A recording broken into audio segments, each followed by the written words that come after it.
Hello, it's Andy Graham of Hobo Traveler. I'm National Geographic's top 10 adventure traveler, one of them.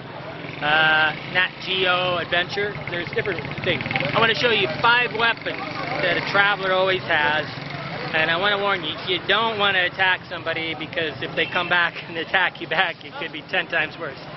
This is only for self-defense. The object is that you're going to do something to escape. The other day I was in a car leaving, Atapami, Togo, West Africa, which is, Togo's an extremely safe place. West Africa is extremely safe. They just don't get in fights. But the taxi left the city without being full, which is very, very strange, because they don't leave until they're completely full. So I'm sitting there in the car going, there's one guy behind me and the driver, and I go, I know that I'm always cautious, okay? So what I did is I brought out something. I have the weapon on me, and if you look real close, you could probably see it. I got my pen out of my backpack, and I pulled it out. All I wanted to do is be able to grab it and hit the guy in the hand and go out the car real quick if he tried to grab me, or just poke at him. I'm not trying to hurt him. I'm not trying to kill him. I'm just trying to escape. Basically, if you hurt somebody, they're liable to come back with 10 times the force and really hurt you. So you don't really want to ever threaten anybody unless you're going to do it.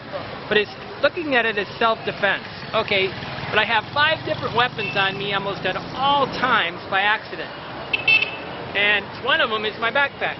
This backpack is always, most people have a day pack because they're walking around the city or whatever. And basically this backpack, I got to close it up because I had my camera in it.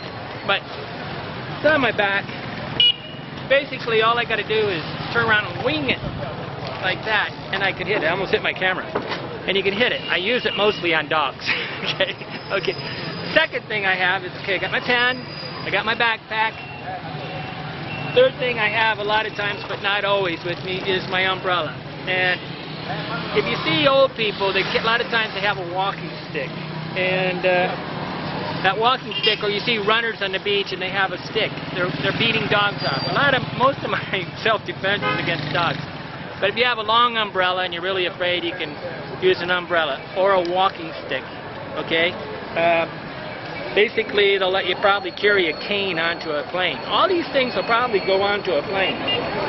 Okay, let's see, that's number 3. So I have my backpack, I have my pen, my backpack, my umbrella, and one thing you always have is some rocks.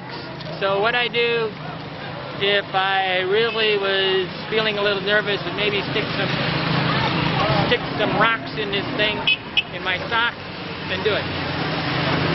Strange again, I throw a lot of rocks. The threat of throwing a rock at a dog will get them to go away. But humans, if you want something, that basically scares them, you start swinging it around. Don't use this stuff. Don't try to hurt somebody. Try to distract them so you leave. Okay, the final thing that you always have with you in this modern world, which is probably, hopefully you don't have this, is a cell phone. So all you got to do is pop them in the nose. Take your cell phone and pop them in the nose. Okay, these are 5 self-defense techniques. I want to show a video on how to escape somebody grabbing you, but I need a camera guy, okay, and I need a guy to be my person to grab me. But these 5 things, okay, the pen, the backpack, the umbrella, walking stick, the telephone, and a sock with some stones in it. You don't have to put the stones in it. You could put a bunch of change in it, anything heavy, whatever. But picking up a rock is thing. The threat, basically, to protect yourself, what you have to show the person is that you're not in soft targets. They go after the soft targets. They really don't go after me. I'm 6 foot tall. I'm 180 pounds and whatever. But what's interesting here in Africa is they're as big as me. Mostly in Central America, South America, or Asia, they're shorter than me, so I really don't feel threatened.